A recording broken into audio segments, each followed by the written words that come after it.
about technical analysis. Now, technical analysis is not restricted to just the financial markets, but it is generally, or what we're going to be discussing tonight, will cover all tradable liquid assets. This includes CFDs, Forex, and cryptocurrency. Now, I'm going to use the term tonight, securities, when referring to tradable financial instruments. This includes stocks, bonds, commodities, futures, indices,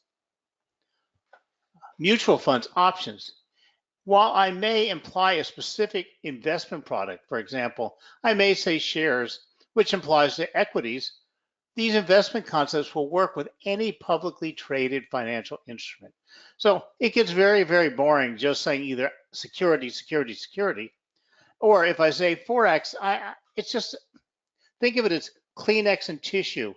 You know, it just gives me some way to say without repeating the same word over and over again. Also, I'll intermix the term investing and trading. Now, typically an investor takes a long-term position, while a trader takes a much shorter-term position. And of course, on ETX, we are traders. But in either case, the basic concepts and techniques presented are similar or the same, except in investing, you're looking for longer-term strategies over a longer period of time. But the ultimate question is, should I buy today? What will the prices be tomorrow, next week, next year? Wouldn't investing be easy if we knew the answers to these seemingly simple questions? Now, at last, if you're here attending tonight's class in the hopes that technical analysis is an answer to these questions, I'm afraid I have to disappoint you. It doesn't. There is no genie in the bottle. There's no secret weapon. There is no crystal ball. Now, if you're attending this webinar with the hope that technical analysis will improve your investing and trading, then I have good news for you. It will. Now, the term technical analysis is a complicated sounding name for a very basic approach to investing. Simply put, technical analysis is a study of prices, with charts being the primary tool. Now, the surprising part is that almost all technical analysis stems from the Dow Theory. And Charles Dow developed this in the 1900s, before there was computers, before there was online trading, before there was Forex, before there was CFDs. Basically, all that existed in those days was the stock market and a little bit of commodities trading, so to speak. But almost everything that's involved in technical analysis comes from the principles that came from Charles Dow. And you may say, who's this guy? But if you stop and think, you know who he is, because you've all heard of the Dow Jones Industrial Average, which is the offspring of the Dow Theory. So Charles Dow's contribution to modern technical analysis cannot be understated. His focus on the basics of security price movement gave rise to a completely new method of analyzing the markets. Now, the fact is, when we look at the different technical tools that we have, you're going to find that the oldest are the best. They've withstood the test of time. Now, because of computerized trading and all the advantages computers bring us, there's all of this stuff being sold in the marketplace. But all the popular indicators and all the popular charting methods like Japanese candles stem to the 1700s. MACD, RSI, stochastics, three of the most popular indicators, are 30 to 40 to 50 years old apiece. Now, a lot of us go out there and we'll buy a program, or we'll try to buy a black box system, or we're trying to listen to somebody's selling us some type of system, and then when this happens, this happens, this happens, it's going to tell you to trade that and just do it. Well, the fact is, the price of an asset represents a consensus. It is the price at which one person agrees to buy and another person agrees to sell. The price at which an investor is willing to buy or sell depends primarily on his expectations. If he expects the price to rise, he'll buy it. If he expects the price to fall, he'll sell it. And this brings the human element into play. Now, these simple statements are the cause of major challenges in forecasting prices because they refer to human expectations. As we all know firsthand, humans are not easily quantifiable or predictable. The fact alone will keep any mathematical trading system from consistently working. So remember, there is not going to be anything out there in technical analysis that will always work, that's always going to be correct. There's not some strategy that you can combine some indicators and some other things together that will always give you the right answer. Because the fact is, if this were the case, all these incredibly great programmers would build these things and they would never lose in the marketplace. But it doesn't work that way because the human element, and now I started trading 40 years ago, almost 50 now, whoa. Now, in those days, there was a very few group of traders. And because the internet didn't exist, and there's no such thing as a laptop, there weren't even PCs. There was these, MS-DOS screens that you could use, but you had to be in a broker's office. And the fact is, we all kind of knew each other. We all did stuff by hand together. And it was a very small, throughout the whole world, it was still a very small group of people. And in those days, we could access the human element because we were all like-thinking people. And we didn't have this huge online market with these millions and millions and millions of traders now spread out all over the world in their house with their own computer that all make up this marketplace. And they all think different than a group of 70-year-old professional traders. The markets were slower. They were a lot stayed. You couldn't get your information as fast. And it was a whole different world. Today, the markets are moving, in megaseconds. And we have all these online traders. And regardless of what one hedge fund places, there's so many online traders, whether you're big or small, private or professional, novice or experienced, we all influence the price in the markets. So because humans are involved, I'm sure that much of the world's investment decisions are based on irrelevant criteria. Our relationship with our family, our neighbors, our employer, the traffic, our income, our previous successes and failure, all influence our confidence, our expectations, and our decisions. Imagine there's a big hedge fund or bank trader in New York that's on the train going into New York so he can be ready to trade when the market's open. And if he was at his desk, he probably would have bought a couple million shares or something, or bought up a couple $1 billion of currency. But the train got delayed. He got to work late. He had a fight with the wife and he was in a bad mood, so he didn't respond as quickly, and he did something completely different that day. Okay. All that affects the markets. So the security prices are determined by money managers and home managers, students and strikers, doctors and dog catchers, lawyers and landscapers, and the wealthy and the wanting. The breadth of the market participants guarantees an element of unpredictability and excitement. So if prices are based on investors' expectations, then knowing what a security should sell for becomes less important than knowing what other investors expect it to sell for. And this is where technical analysis comes into play. Because technical analysis helps us unravel the psychology that's affecting the markets. And most people don't think that. They think technical analysis is all this big, complicated mathematical programs and all this stuff, or this mathematical calculation.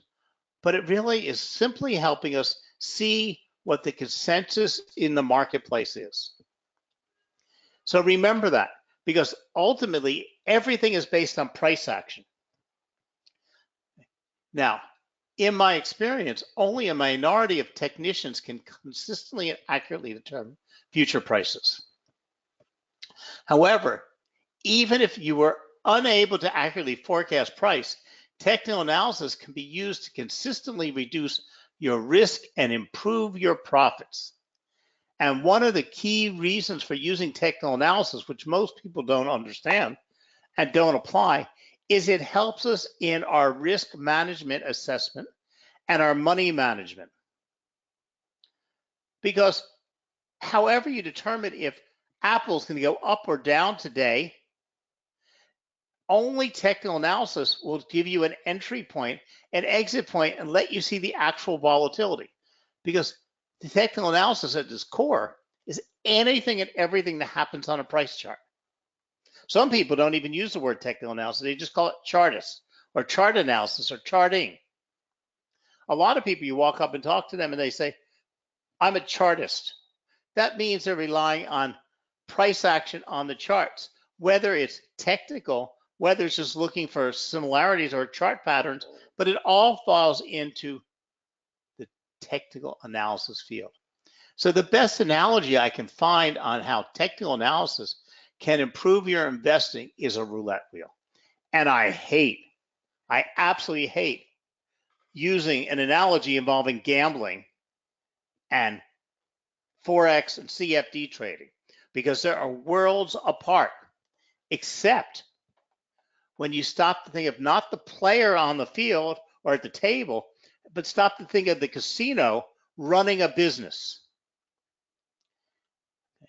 Now, I use this analogy with reservation as gamblers have very little control when compared to investors. Although considering the actions of many investors, gambling may be much more appropriate analogy, because when you come to trade and don't bother applying any type of analysis, don't bother reducing the odds in your favor, and don't bother with money management and risk management, then you're just simply gambling. But let's stop and think about it. Let's forget the guy on the table, the roulette wheel, the floor, the blackjack cards.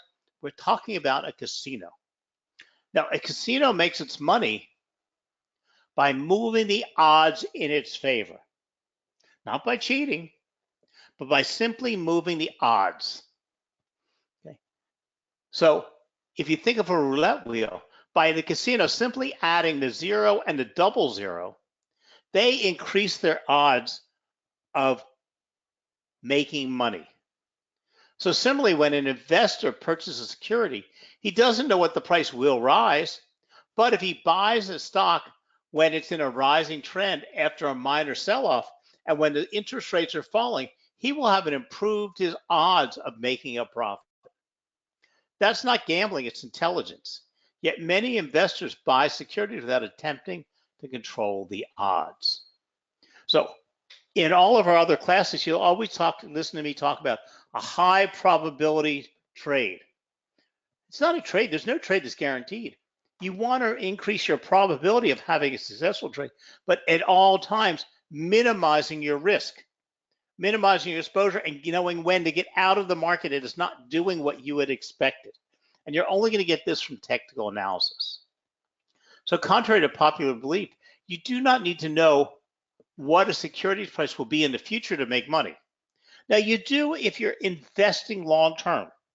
If you're trading, you simply want to improve your odds of making profitable trades. So even if your analysis is as simple as determining a long, intermediate, and short-term trends of a security, you have gained an edge that you would not have had without technical analysis. Now, if we accept the fact that human emotion and expectations play a role in security pricing, we also have to admit that our emotions play a role in our decision making. Many investors try to remove their emotions from their investing by using computers to help them make their decisions. Now, when we talk about computers, we're not talking about a computerized trading system. We're talking about computerized charts, computerized indicators, technical analysis, because it's going to help us, if we have a proper trading plan, make a decision that doesn't involve your emotion. You're not saying I'm selling Amazon because Donald Trump's going after Jeff Bezos. You're not selling buying Amazon because Jeff Bezos said or did something. That might, or it might give you an indication that the asset will bounce or fall. But how do you know if it hasn't already calculated into the price and where the price should go? So mechanical trading systems can help us remove our emotions from our decisions. Computer testing is also useful to determine what has happened historically. Now, this is not to say that computers aren't wonderful technical analysis tools, but that's what they are. Is your computer is a tool, but they are indispensable. So technical analysis is based almost entirely on the analysis of price and volume. The fields which defines a security's price and volume are explained pretty easily. They use the open, the high, the low, and the close. So technical analysis involves looking at patterns in price to determine the higher probability time and place to enter and exit a trade. As a result, technical analysis is one of the most widely used types of analysis. Since online trading is in most cases involves only major assets, the movement on a chart of the price action generally gives us clues about hidden levels of supply and demand. So as I said before, technical analysis is a bit of a misnomer since it really isn't all that technical. A better name for the use of charts to make investment decisions might be risk-reward analysis or even market psychology. Sure, there are some complex mathematical concepts involved with some of the more esoteric indicators, but at its core, technical analysis is simply a method for determining if an asset is worth buying or selling. Once we identify this way, we are ahead of the game with regards to a winning portfolio. So simply stated, technical analysis is the study of data generated from the markets, from the action of people. Such data includes price levels that serve as turning points in the past, the amounts of assets or stocks, securities being bought or sold, and the rate of change of the movements. Technical analysis also attempts to measure the collective investor psyche, calling heavily on the psychology of crowds and the cycle of greed and fear. In fact, it is so important that we now have, and we have for the last, I don't know when it came out, but the last while, the VIX, which is actually a volatility index, which is known as the fear indicator. It tells you how much fear or confidence there is in the market.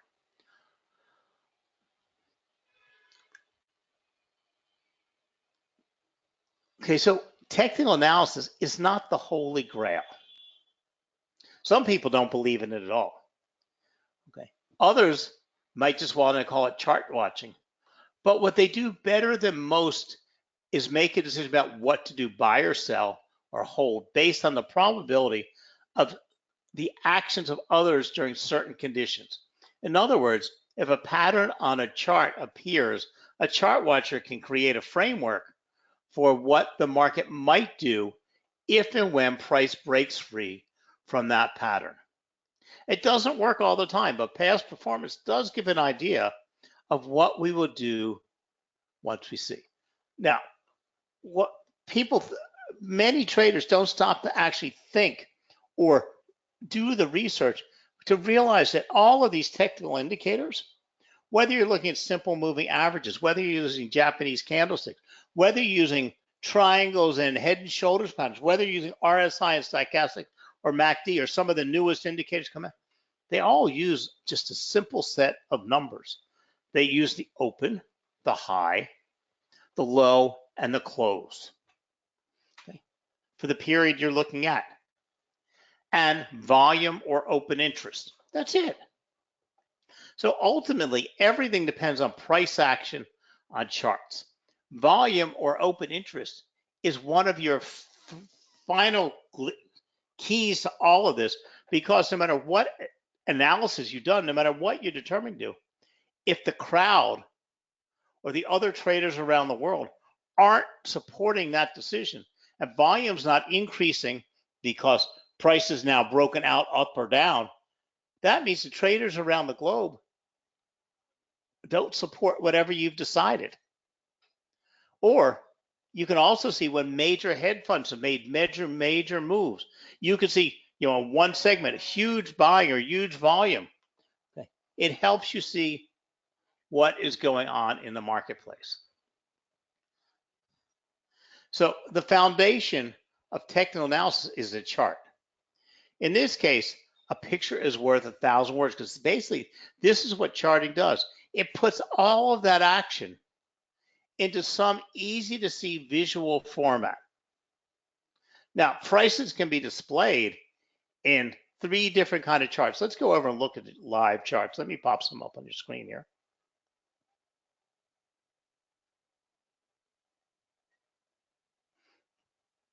Oh, hold on a second. I think I lost him. Just hold on one second here.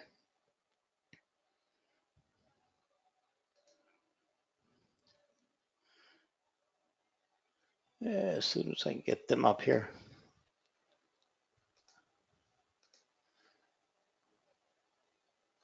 I got them back now. Sorry about that.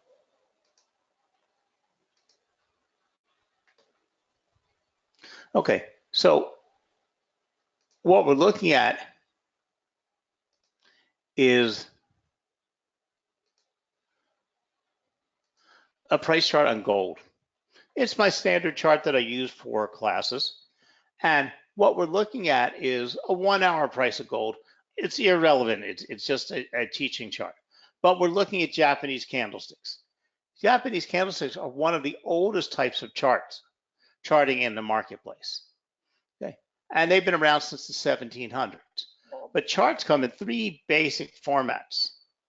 We start out with the line chart, which is the most simplest of all charts. I'm just waiting for it to change in the screen there.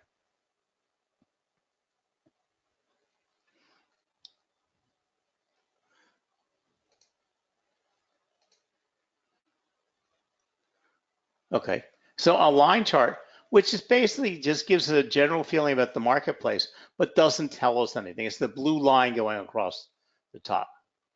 Actually, let me make it okay. Then we go to one of the most popular charts, which is a bar chart, which has been around for a long time. And then we go to what has become the most popular chart in the marketplace, which is candlestick charts. Now, candlesticks have become very popular with computerized trading, online trading, Forex trading, and the development of the new HTML and Java charts, because a trader doesn't have to spend the time drawing the candlesticks on the chart, and they're very easy to look at. Now, unfortunately, too many traders think that lots of red means trade something going down, lots of green means trade something going up. It's not the case, though. Candlesticks are about 32 major patterns, and it's the interpretation of the previous candle, the current candle, and the candle right after it. And so it's lots of traders use candlesticks because they like the reds and greens, but they don't bother to learn about it. But regardless of whether you're using candlesticks, lines, or bar charts, this is the first step on using technical analysis. You can see on this chart over here, this is US oil. You can see we have all different types of technical analysis on there. We've located our support and resistance levels, which is a basic way of analyzing a chart. These are the prices where this asset has met resistance or support in its prior trading history. We have trend lines on the chart. We've had our Fibonacci levels put on our chart. We have down below here technical indicators. Like below here, we have RSI and stochastics. These can tell us overbought or oversold conditions. They can tell us divergence in market pricing, and they also give us entry and exit or transaction signals. Over here, we have volume. All of these make up technical analysis. Okay. So it does depend on what, and you can use some parts, no parts, all of those parts. We have also other types of indicators that are done by being placed over top of price action. Like I just dropped on here, Bollinger Bands, and that's right over top of the prices. We have moving averages.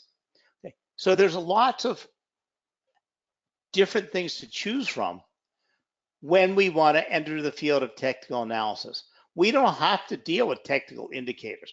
Personally, I use them very rarely. I use support and resistance, volume, and trend lines. I use a fairly basic system because all I really want to do is get some support for my decision. But as you can see, technical analysis will help us determine momentum, direction, where a price or what level we should possibly look at price reversing and turning around, and can warn us of impending doom or help us predict where profit levels should be. So when we're calculating our risk reward ratio, we can determine whether we can even afford to make that trade.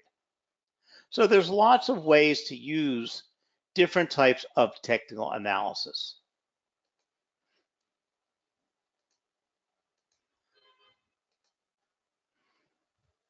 So as we can see in each one of these charts, we've used different parts of this field. So let's go back to my PowerPoint.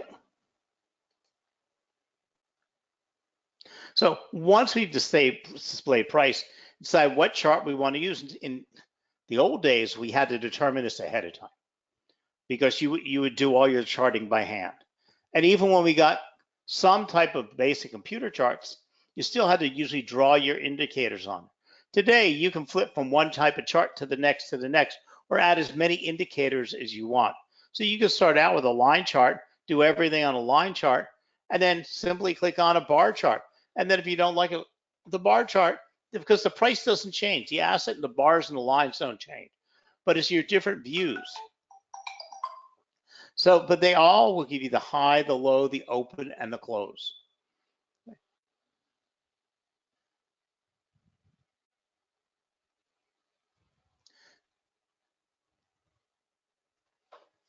Now, today, because lots of people like using candlesticks, as I said earlier, you can see that you simply draw a line across the open for your time period that you're looking at, a line across at the close, put a dot at the high, a dot at the low, connect the dots to the lines and then the lines to the other lines, and we form the candle. Okay. And if the market is bearish, in other words, it fell from the open to the close, we would fill in that candle with red or black. And if it was moved from the open to the close upward, it was a bearish move, and we would leave that candle white or make it green. So what we're seeing in this candlestick, for some reason I'm doing all this and I don't think you're seeing it because my screen hasn't caught up to you. There we go.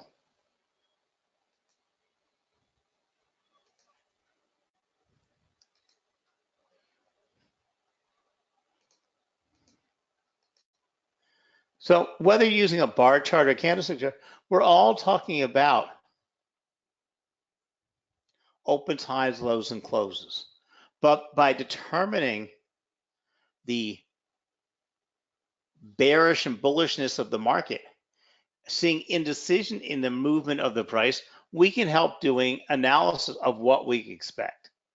But the technical analysis is the study of historical price action in order to identify patterns and determine probabilities of future movements in the market through the use of technical studies like we talked about, technical studies, indicators, and other analysis. Technical analysis boils down to two things: identifying the trend and identifying support and resistance through the use of price charts and multiple time frames. Because remember, there's only three things the market can do. The market can go up, it can go down, or it can move sideways. And what we want to do is identify an existing trend, because to trade successfully, we should be trading. Now there are range traders. There's something for everybody. But if we want to find high probability trades, we want to look for a market that is trending so that we can identify that trend and trade with that trend. Now, technical analysis of the market can help you determine not only when and where to enter the market, but much more importantly, when and where to get out of the market. Now, as we said, technical analysis is based on the theory that the markets are chaotic. Why are they chaotic? Because they use the human element. No one knows for sure what will happen next. But at the same time, price action is not completely random. In other words, mathematical chaos theory proves that within a state of chaos, there are identifiable patterns that tend to repeat. This type of chaotic behavior is observed in nature in the form of weather forecasts.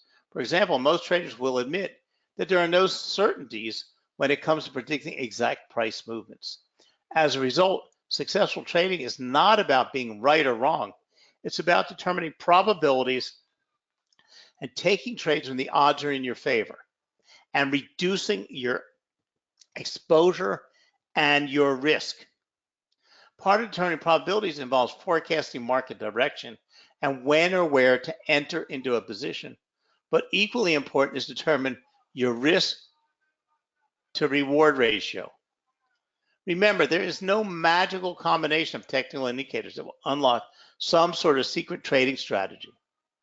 The secret of successful trading is good risk management, discipline, and the ability to control your emotions. Anyone can guess right and win every once in a while, but without risk management, it is virtually impossible to remain profitable over time. Since chart watching is not infallible, even the most important aspects is that it tells us quickly if our assessment of the market's mood is incorrect. So while professional analysts or professional technical analysts have dozens if not hundreds of tools at their disposal, it all boils down to 3 steps. Seeing where the security is currently trading, figuring out how it got there, and determining the power of the trend and making comparisons of the assets to its peers in the industry. To do all this, all that is needed are these few key technical tools: trends and trend lines. There's no secret to finding a trend. The prices are generally rising and making higher highs as well as higher lows. Support and resistance. These are the terms that simply tell us what price levels are likely to bring out buyers or sellers respectively. So to do all this, all that is needed are the key basic technical tools. Then we have moving averages. Moving averages are just the average of pricing, and it takes some of the noise out of the markets. And then we have volume and momentum. These 2 indicators confirm the health of a trend and warn of impending change. If the asset is moving up steadily, now an asset doesn't move in a straight price. Okay? It doesn't move in a skyrocket. It zigzags. It makes peaks and valleys, peaks and valleys, peaks and valleys. This is a healthy trend.